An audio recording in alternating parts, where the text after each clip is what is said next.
Hi everyone. Thank you so much for attending this presentation on developing COVID-19 subnational risk models in Malawi. My name is Brandon Klein and I am the Business Intelligence Lead with Cooper Smith. As you will note on this slide, Dylan Green, who is our lead epidemiologist, and Tyler Smith, who is our co-founder and technical director, also helped in putting together this presentation. Before jumping into the risk models, I wanted to give an update of the current COVID-19 situation across Africa and then more specifically in Malawi. The impact of COVID-19 has been significant in Africa. While sub-Saharan Africa initially had a slower or milder outbreak than other regions of the world, burden has been persistent throughout. As can be seen on the right, cases and deaths had two peaks, one in August and September of 2020 and another in January and February of 2021.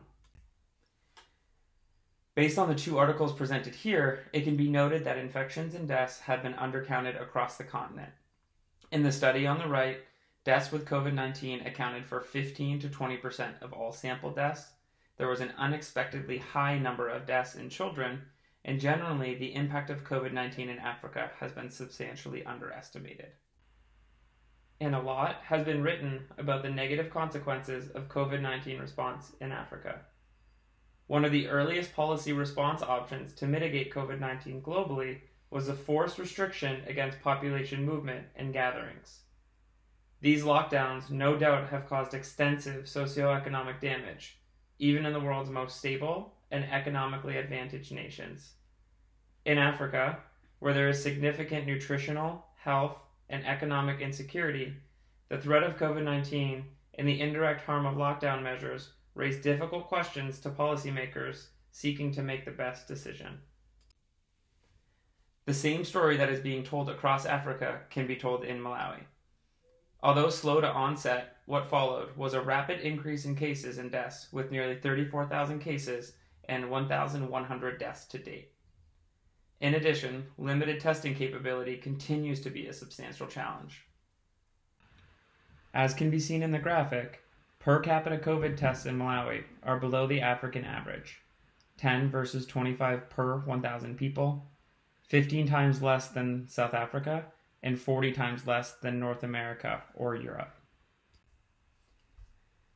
Now that we have a high-level understanding of the situation in Africa and Malawi, in this section I will walk you through the approach taken to develop the COVID-19 average, 10 versus 25 per 1,000 people, 15 times less than South Africa, and 40 times less than North America or Europe. Now that we have a high-level understanding of the situation in Africa and Malawi, in this section I will walk you through the approach taken to develop the COVID-19 subnational risk models in Malawi. At the beginning of the pandemic, the Kunika project in Malawi, which is a 4-year grant supported by the Bill and Melinda Gates Foundation and implemented through the government of Malawi with support from Cooper Smith and Luke International Norway, provided support to Malawi's COVID-19 response. In this, the Ministry of Health and Public Health Institute in Malawi communicated a need to better understand risk and vulnerability of their population at the highest geographic resolution. This would help to inform key decision-making around resourcing. Therefore, our overall objective was to develop high geographic resolution models to aid the Ministry of Health and Public Health Institute of Malawi in their response to COVID-19.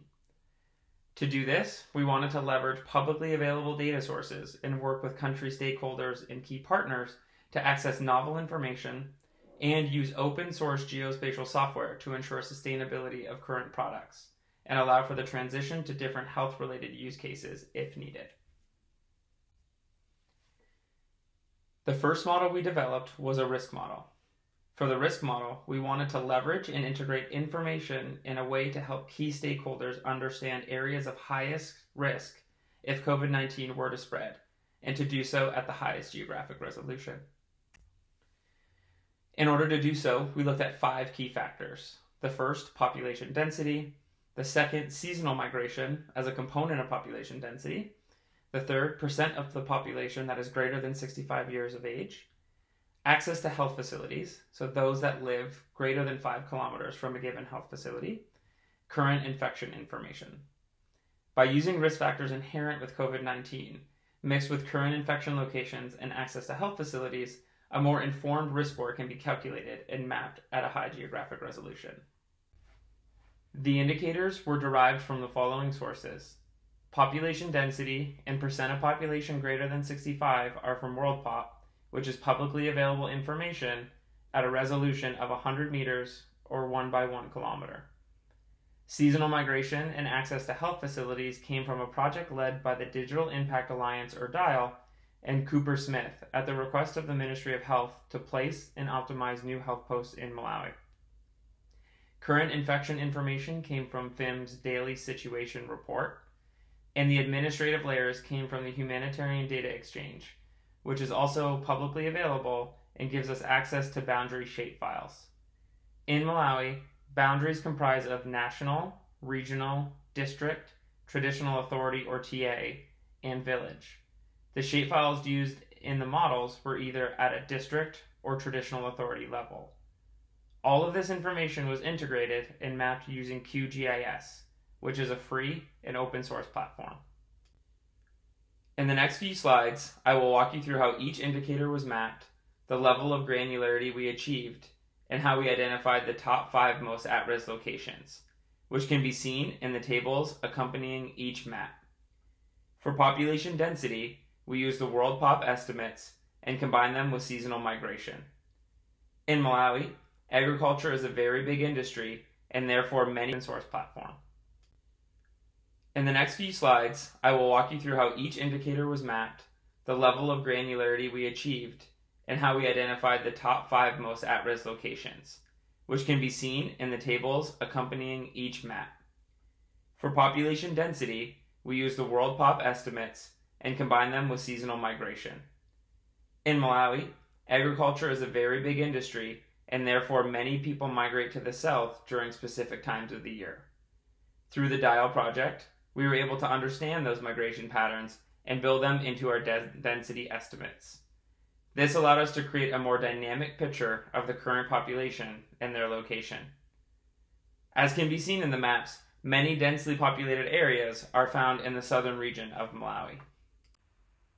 As being older is a known risk factor if infected with COVID-19, this information was built in using 2020 WorldPop age band estimates at a traditional authority level. Elderly populations are not as concentrated, seeing more spread with some pockets in rural areas just outside of the main cities. Knowing that a very serious case of COVID-19 requires medical attention and/or hospitalization, we wanted to understand these populations that live 5 kilometers outside of a given health facility. The hypothesis was that those who may not be able to reach a health facility may be at higher risk or in greater need of support or resources. This information came as an output from the facility placement analysis conducted through the DIAL project. As would be expected, populations who live greater than 5 kilometers from a health facility are mainly rural areas away from the main cities. For current infections, we built a distance decay model, which essentially took the current infection locations and added a weighted risk factor to surrounding traditional authorities.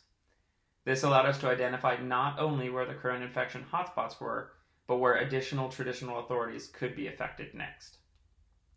At the time the model was run, COVID-19 infections were concentrated in 2 main cities, Lilongwe and Blantyre, and along the border in the south. However, the current situation shows a much more even spread across the country.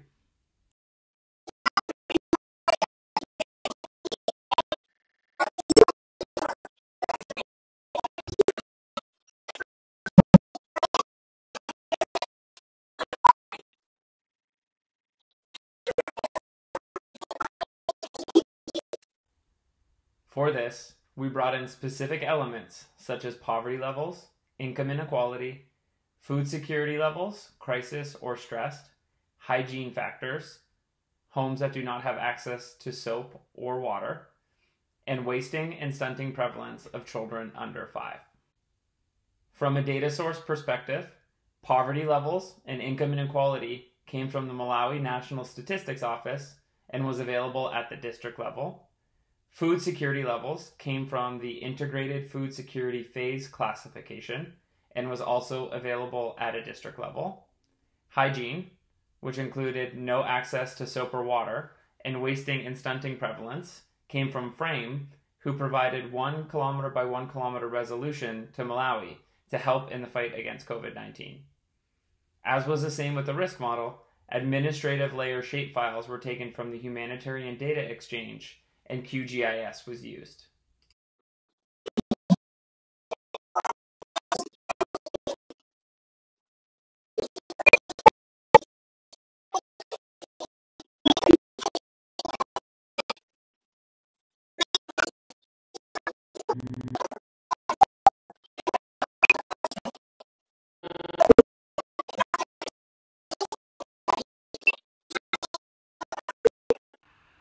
Availability of wasting and stunting prevalence was again made available by Frame at a 1 by 1 kilometer resolution.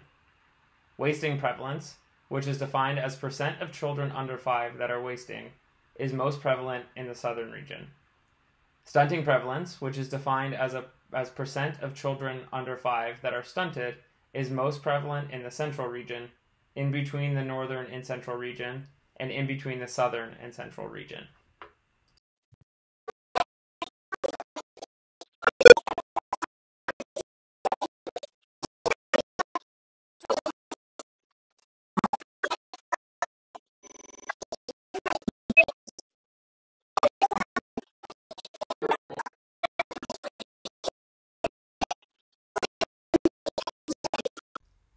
The starter risk models included population density and percent of population greater than 65 years of age, along with an equally weighted final risk score at the lowest available administration layer for each sub-Saharan Africa country. Please find the link to a Medium post we released which outlines the data sources and indicators we use for our starter models, what the models are intended to do versus not do, along with a way to get in touch with us if any questions arise. On the right, there is a link to a GitHub repository which houses all of the individual country models and can be downloaded and used as a country sees fit. In addition, I have also provided a link to our technical documentation which gives links to the data sources, outlines the approach followed, and software used. We will now discuss some key limitations and challenges of the two models. The first limitation was access to current infection information. As noted in the introduction, testing across Africa, including Malawi, has been very low, and therefore the current infections in the model may not accurately reflect the true situation on the ground. Second, availability of information, both from an administrative level and relevancy perspective. A lot of information was available at district level and not traditional authority level. Some sources were 3 to 4 years old and mostly static, and other data sources such as key commodities, although important, were not available to be integrated into the models. Third, technical expertise. The models were developed using open source software and require manual updates or layering. Ideally, an interface would be developed on top of these models to allow for dynamic change. Testing across Africa, including Malawi, has been very low, and therefore the current infections in the model may not accurately reflect the true situation on the ground. Second, availability of information, both from an administrative level and relevancy perspective.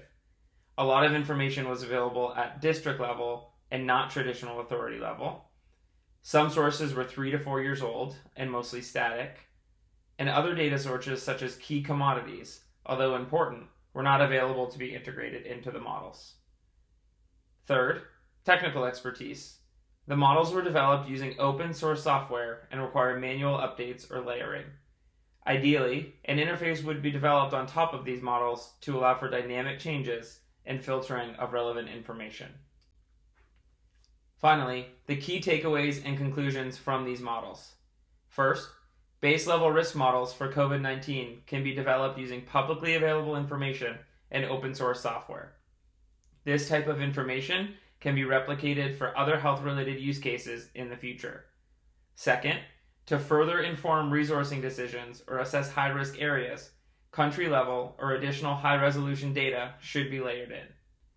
Third, base-level risk models, in conjunction with country-level data, can be mapped and modeled to help key decision-makers decide where to assign resources to high-risk or highly vulnerable areas during a pandemic, ultimately saving lives. Lastly, the models are only as good as the information that is put into them. As noted, with the low testing numbers throughout Africa and the unavailability of information at a high geographic resolution, it reduces our overall confidence in how truly reflective they are. We wanted to take a moment and thank the following key partners: the Malawi Ministry of Health, the Public Health Institute of Malawi, the Kunika Project, the Bill and Melinda Gates Foundation, the Digital Impact Alliance, Frame, Luke International Norway, WorldPop, and the Humanitarian Data Exchange. Finally, a thank you to the organizers of the Global Digital Development Summit for the opportunity to present to you today. Thank you so much for your time.